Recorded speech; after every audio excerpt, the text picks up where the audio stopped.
अगस्त के एक महीने पहले भी नहीं, 9 और 24 दिन पहले हमने अपना नेशनल फ्लैग अडॉप्ट कर लिया था। ये चीज आपको याद रखनी है। और ये हमारा जो नेशनल फ्लैग अभी है, ये छठवां फ्लैग है। मतलब हमने इसके पहले 5 बार, ये छठवां फ्लैग है, मतलब इसके पहले 5 बार चेंज कर चुके थे। ये 6th नेशनल फ्लैग है। थाईलैंड, थाईलैंड टूरिज्म का ब्रांड एम्बेसडर किसको बनाया गया था? सोनू सूद। एनबीएफसी का हो जाएगा बेटा नॉन बैंकिंग फाइनेंशियल कॉर्पोरेशन।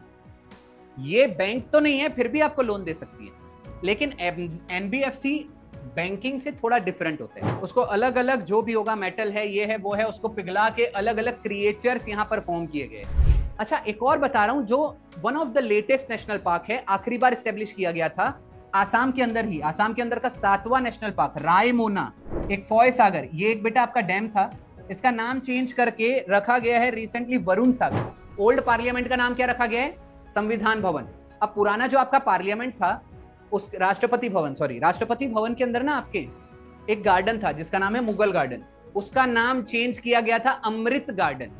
सो अगर आपको पूछा जाए S-400 का नया नाम बताइए, आंसर क्या हो जाएगा आपके लिए? अभी हमने देखा था लोकसभा और राज्यसभा।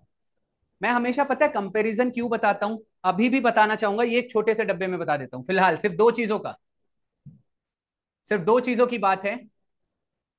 ये है लोकसभा, ये है राज्यसभा, राइट? सो सेम तरीके से ऊपर का जो लोकसभा होता है उसको हम लेजिस्लेटिव असेंबली बोलते हैं, जो राज्यसभा होता है उसको लेजिस्लेटिव काउंसिल बोलते हैं। बहुत बार की है। इसका रीजन बताऊंगा आगे जाके क्यों काम आता है, अभी पता चल जाएगा। और एक और चीज याद रखना, जिन लोगों का हिंदी, इसको विधानसभा कहा जाता है, इसको विधान परिषद कहा जाता है। काउंसिल को हिंदी में परिषद बोलते हैं। अब चलिए देख लेते हैं, जब भी हमने लोकसभा और राज्यसभा में डिफरेंस देखा था, यहां है लेजिस्लेटिव असेंबली और लेजिस्लेटिव काउंसिल। केंद्र में लोकसभा और राज्यसभा मिलके क्या कहलाते हैं? पार्लियामेंट। लेकिन यही चीज, अब ये दो हाउसेस राज्यों में, स्टेट का अपना खुद का पार्लियामेंट होता है, उसके लिए टर्मिनोलॉजी चेंज हो जाती है। लोकसभा राज्यसभा को हम क्या बोलते हैं? पार्लियामेंट। विधानसभा और विधान परिषद को हम क्या बोलते हैं? State legislature. स्टेट लेजिस्लेचर, ये आप भूलिएगा मत।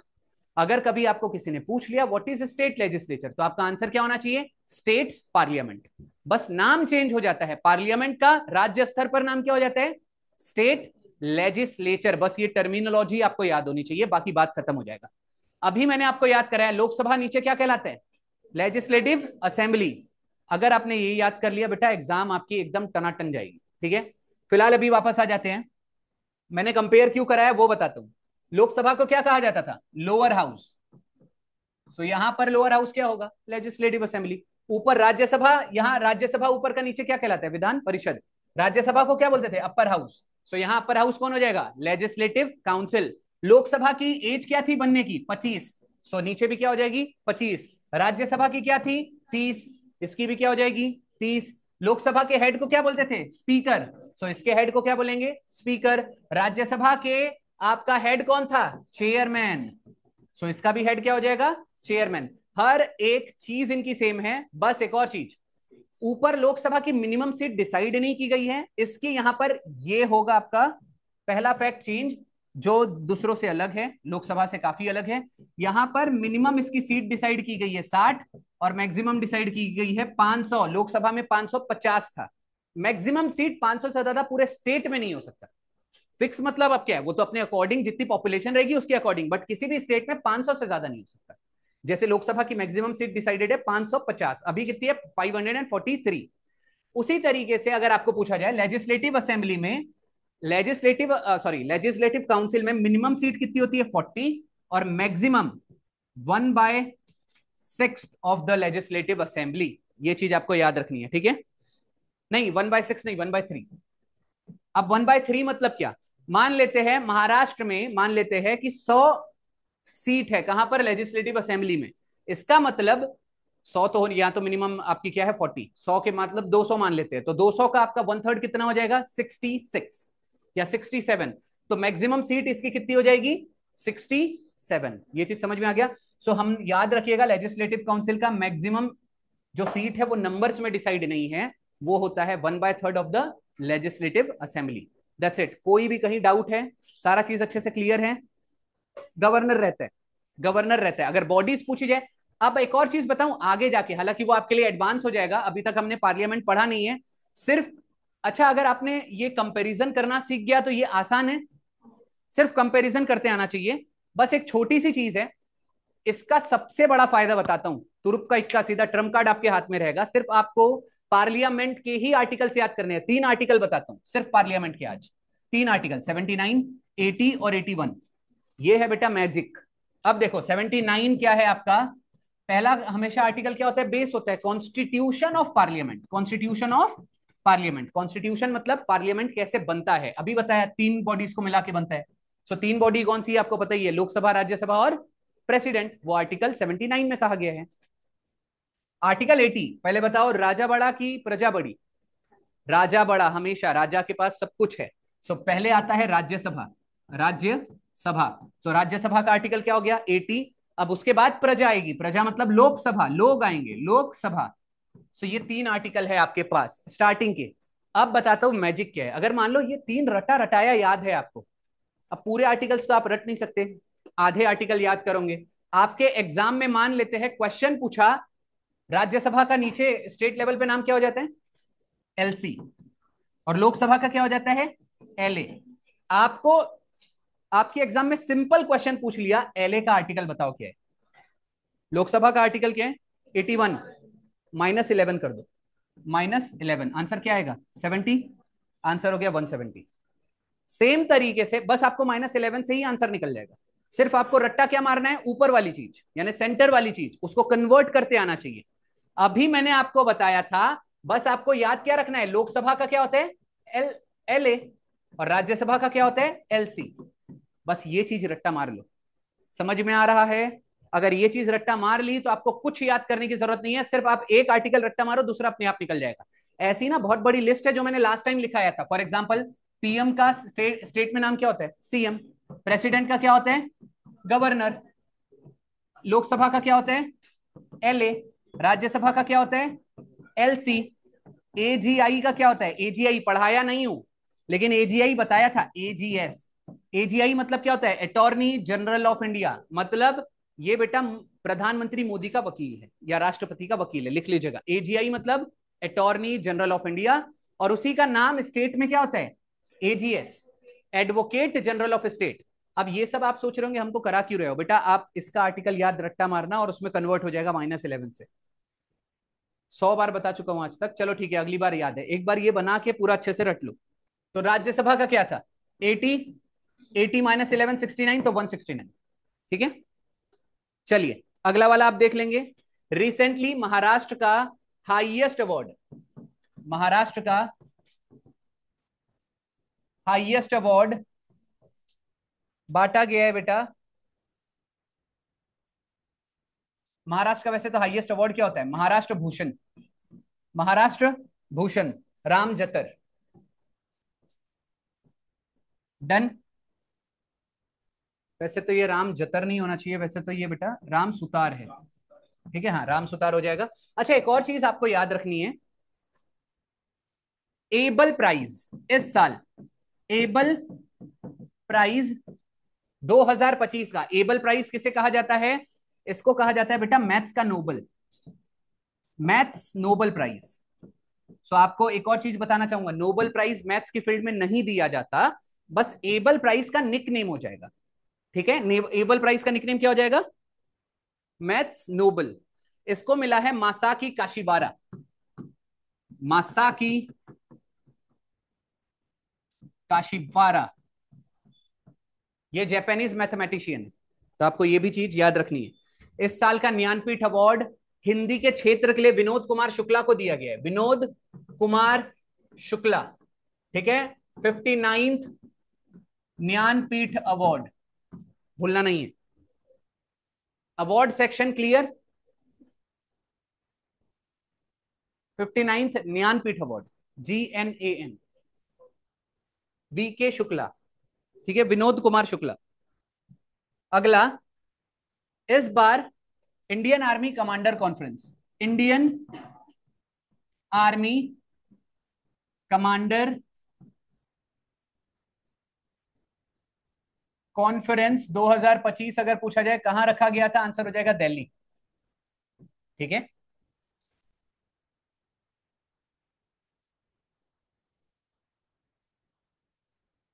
इंटरनेशनल सोलर अलायंस इस साल का कहां रखा गया था? 7th मीटिंग थी, वो भी कहां रखी गई थी? दिल्ली।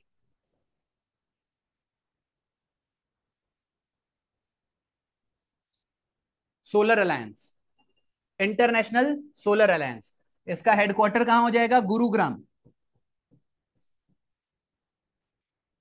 गुरुग्राम किसका नया नाम है? गुड़गांव। 7th।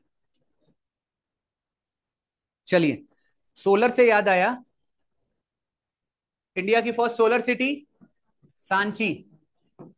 और मुझे एक बात बताइए, महाराष्ट्र की फर्स्ट सोलर विलेज मान्याची वाड़ी, लास्ट टाइम ही मैंने बताया था, ठीक है? मैंने आपको होमवर्क दिया था, मान्याची वाड़ी ये कौन से जिले में है? अगेन होमवर्क बेटा, होमवर्क करने के लिए मिलता है, होमवर्क किया करिए अच्छे से।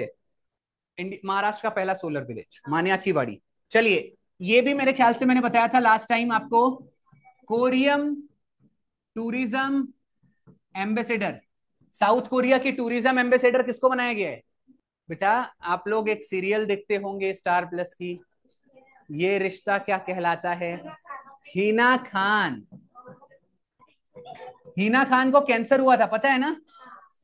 कैंसर होने के बाद उन्होंने रिकवरी की, पूरा ताबड़तोड़ लड़ा और वापस आए, और जैसे वापस आए और बेटा अपनी जीवन स्टार्ट किया, फिर से कैंसर हो गया। सो बेटा, आपके जीवन का कोई भरोसा नहीं। पता चला, पता है ना, इंसान तुरंत डर जाता है, मतलब बीड़ी पी रहा है, मान लो लंग्स खराब हो गए, भगवान से प्रार्थना करेगा, भगवान लंग्स अच्छा कर दे, मैं कुछ नहीं पीऊंगा, जैसे लंग्स अच्छा हुआ 2 बीड़ी पिए तुरंत मर गए। तो बेटा ये चीज याद रखना, कुल मिला के सारी चीजों को अभी इतने दिन से, चलो ठीक है फिलहाल। अच्छा, ये कोरियन टूरिज्म आपने कर दिया, कोरियन साउथ कोरियन है वैसे, वो नॉर्थ कोरिया नहीं है।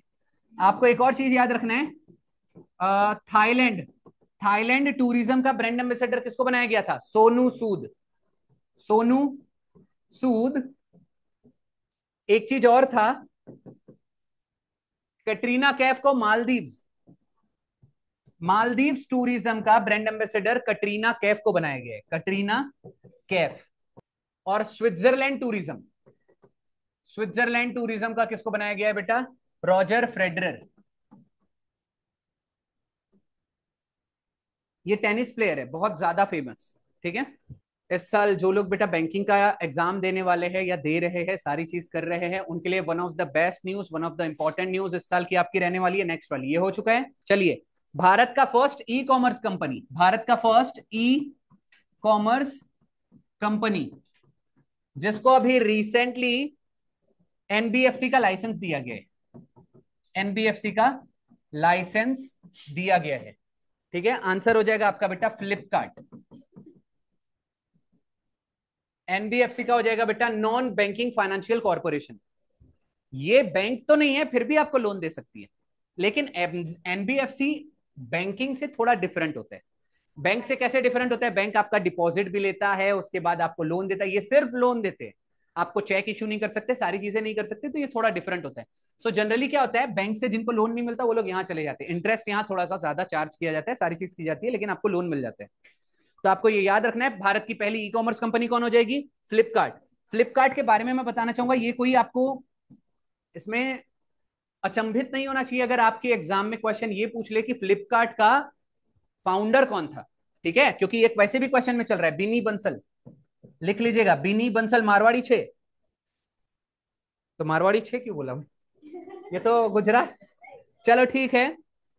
और एक हो जाएंगे आपके सचिन बंसल, सचिन बंसल, दोनों ने मिलके इस कंपनी की शुरुआत की थी बेटा 2007 में, और इसका हेडक्वार्टर हो जाएगा बेंगलुरु।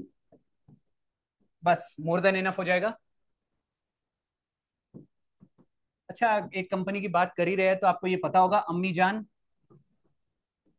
ये बेटा अम्मी जान की शुरुआत हुई थी आपकी 1994 में, और 1995 में आपका जेफ बेजोस ने एक अपनी वेबसाइट लॉन्च किया था।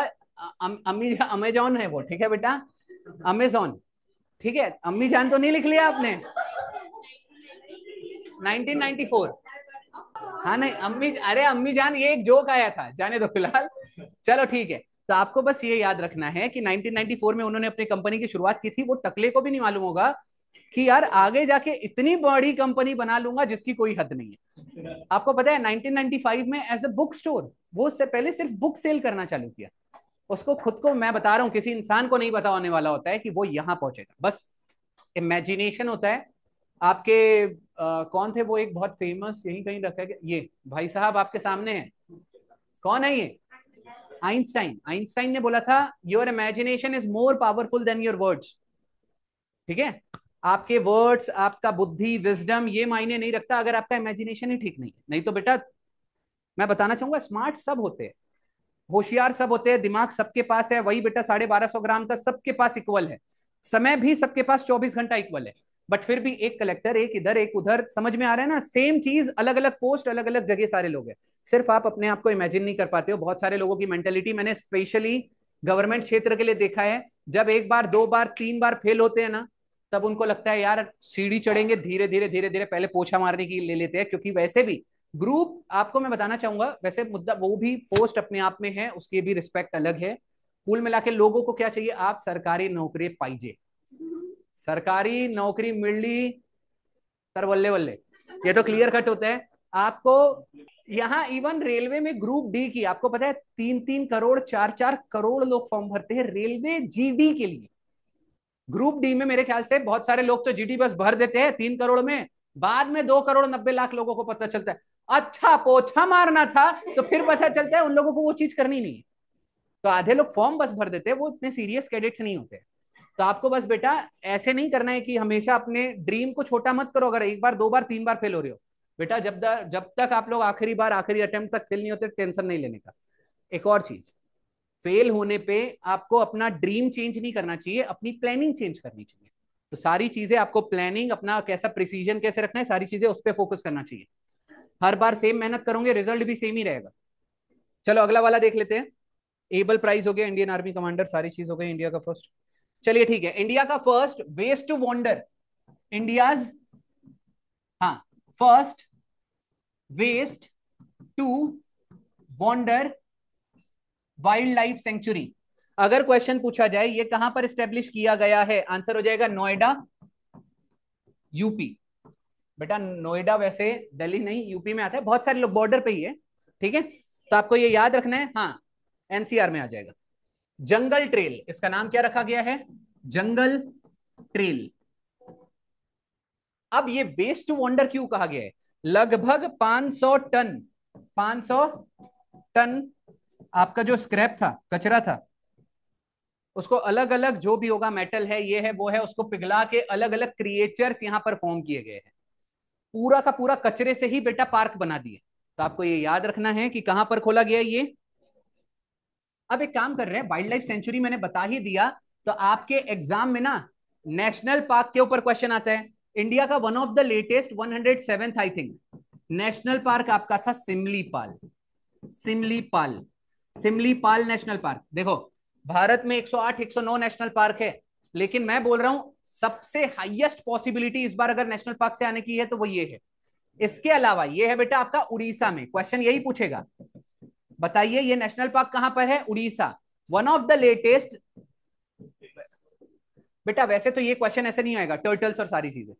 अच्छा, अगर आपको क्वेश्चन ये पूछा जाए कि भारत का 108वां नेशनल पार्क बताइए कि कौन सा है, तो लिखिए सिखना जलाओ। सिखना, JWHWLAO। अब बेटा इसको जो प्रोनाउंस करना है कर दो, मैं तो बोलूंगा जलाओ। ठीक है बेटा, ज्वलाओ, जलाओ, जो भी है बस याद कर लीजिए। सीखना इंपॉर्टेंट है, सीखना। ये है आपका 8वां नेशनल पार्क इन आसाम। सो आसाम में अब तक 8 नेशनल पार्क हो चुके हैं। इससे ज्यादा आपको याद नहीं करना है, अभी केवल 2 नेशनल पार्क बताए हैं, 108 में से 2 नेशनल पार्क। अच्छा, एक और बता रहा हूं, जो one of the latest national park है, आखिरी बार स्टेब्लिश किया गया था आसाम के अंदर ही, आसाम के अंदर का 7वां नेशनल पार्क रायमोना।